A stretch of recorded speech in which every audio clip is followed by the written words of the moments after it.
Hello दोस्तों, मैं हूं विनोद शर्मा, आपका ब्रेन साइंस ट्रेनर।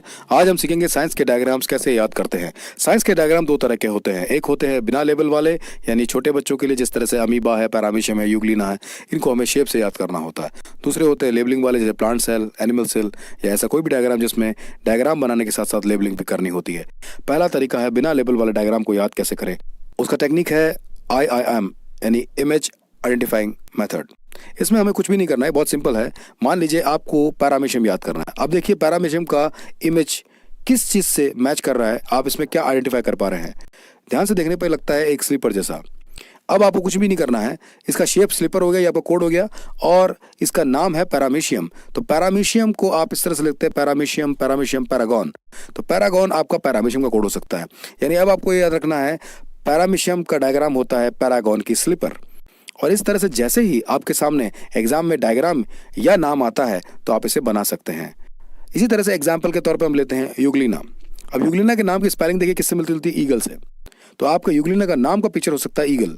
अब इस फोटो को देखिए, इस पिक्चर को देखिए, यूग्लिना कैसा दिखाई दे रहा है। ये दिखाई दे रहा है जैसे कोई फिश हुक में फंस गई हो। बस अब आपको पिक्चर के लिए हो गया फिश विथ हुक और नाम के लिए हो गया ईगल।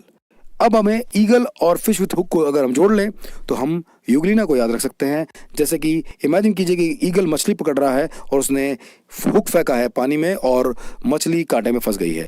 बस ये पिक्चर आपको याद दिला देगा कि यूग्लिना का शेप जो है वो मछली जैसा है और इसका नाम जो है वो ईगल जैसा है। तो जब एग्जाम में शेप आता है या नाम आता है तो आप इसे ड्रॉ कर सकते हैं। अब मैं सिखाता हूँ आपको डायग्राम विथ लेबलिंग कैसे याद कर सकते हैं। देखिए हमारे साथ में है एक डायग्राम जो कि बड़ा डिफिकल्ट डायग्राम नजर आ रहा है, प्लांट सेल।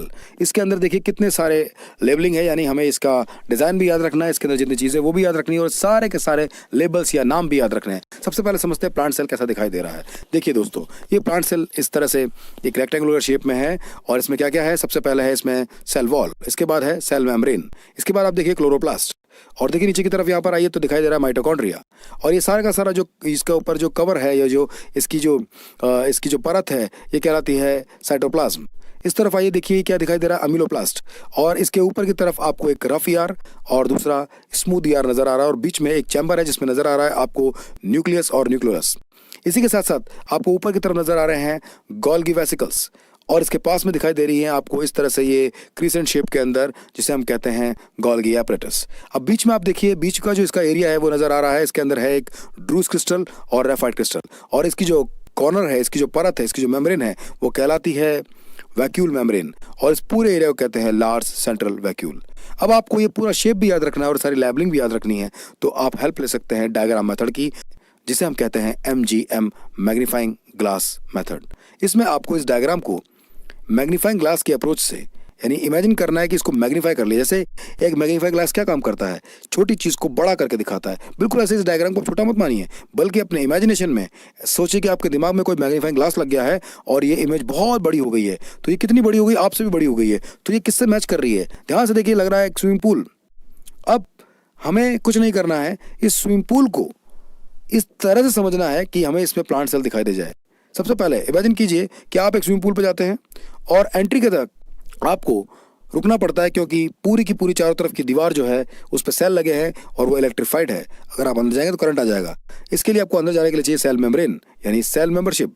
अब आप अंदर आ गए तो क्या दिखाई दे रहा है आपको, सबसे पहले कुछ बेंचेज है जिसके ऊपर गॉगल्स और एपरेटस रखे हुए हैं पानी में तैरने के लिए। ये हो जाएगा आपका गोल्गी एपरेटस। इसके बाद में देखिए आपको क्या नजर आ रहा है, यहाँ पर कलरफुल प्लास्टिक से बनी हुई कुछ बेंचेस जिस पर लोग आराम से लेट करके जूस पी रहे हैं। अब आप इमेजिन कर सकते हैं कलरफुल प्लास्टिक, जिससे आप इसे याद रख सकते हैं क्लोरोप्लास्ट के तौर पे। इसके बाद नीचे की तरफ आइए, देखिए यहाँ पर कुछ रग्बी बॉल जैसा शेप का रखा हुआ है, ये नजर आ रहा है। इसके ऊपर एक माइक लगा है, तो हम इसको बोल सकते हैं माइटोकॉन्ड्रिया। इसका शेप है रग्बी बॉल जैसा। ये पूरी की पूरी जो स्विमिंग पूल की जो फ्लोर है वो प्लास्टिक की शीट से ढक दी गई है। इससे आप याद रख सकते हैं शीट प्लास्टिक की, यानी साइटोप्लाज्म। अब इस तरफ आइए, देखिए एक पाइप पड़ा हुआ नजर आ रहा है, पाइप के शेप का, इसे बोलते हैं एमिलोप्लास्ट। आप इस तरह याद कर सकते हैं कि एक पाइप है जो स्विमिंग पूल में पानी भरता है और इस पाइप में अमूल बटर भरा हुआ है। ऊपर की तरफ देखिए आपको एक चैम्बर नजर आ रहा है, जिसमें दो चीजें हैं, एक है न्यूक्लियोलस और दूसरा है न्यूक्लियस। आप इसको मेमोराइज कर सकते हैं, नेकलस और नेकलस की लेस।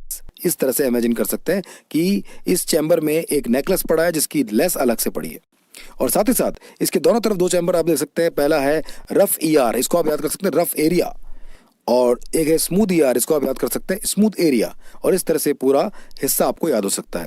आगे की तरफ जब बाहर आते हैं तो आपको दिखाई देता है इसके अंदर गोल्गी वेसिकल्स। इससे आप याद रख सकते हैं कि ये गोल्गी वेसिकल्स गोगल वाले वेसल्स। इमेजिन करिए कि जो आप बच्चे पानी में तैरते वक्त जो गॉगल्स पहनते हैं वो जब पूरी तरह से गीले हो जाते हैं या खराब हो जाते हैं तो उसमें धुलने के लिए इस वेसल्स में डाल देते हैं। इसी के साथ आपको पानी में उतरने के लिए आपके हाथों पर बांधने पड़ेंगे कुछ रिबन्स, ताकि आपको स्विमिंग आती है कंफर्म हो सके, और रिबन्स वर्ड से याद रहेंगे राइबोसोम्स। अब अपन आते हैं बीच में पूरा ऐसा लग रहा है स्विमिंग पूल में पानी भरा हुआ है। इसकी जो किनारा है वो कहलाता है वैक्यूल मेम्ब्रेन। आप इस तरह से याद कर सकते हैं कि किनारा साफ किया जाता है वैक्यूम क्लीनर से, इससे आपको याद आ जाएगा वैक्यूल मेम्ब्रेन। और जो बीच वाला हिस्सा है वो कहलाता है लार्ज सेंटर वैक्यूल। आप याद कर सकते हैं कि लार्ज वैक्यूम क्लीनर से बीच वाले पानी को भी साफ किया जाता है। इसमें आपको दिखाई दे रही है ड्रूज क्रिस्टल। इससे आप याद कर सकते हैं कि एक क्रिस्टल बॉल बच्चों को खेलने के लिए दी गई है, इससे याद रहेगा ड्रूज क्रिस्टल। और रेफाइड क्रिस्टल से आप कैसे याद करेंगे? रेफाइड क्रिस्टल, रफ क्रिस्टल, यानी कुछ लकड़ियों से बना हुआ क्रिस्टल बेंच है जो कि रेफाइड यानी रफ है, इससे आप याद रख पाएंगे रेफाइड क्रिस्टल। अब इन सब चीज़ों से अगर आप वापस डिकोड करेंगे तो आपको याद आएगा आपका डायग्राम। इतने मज़ेदार तरीके से आपने डायग्राम को कन्वर्ट कर लिया और ये डायग्राम रिप्लेस हो गया एक स्विमिंग पूल से।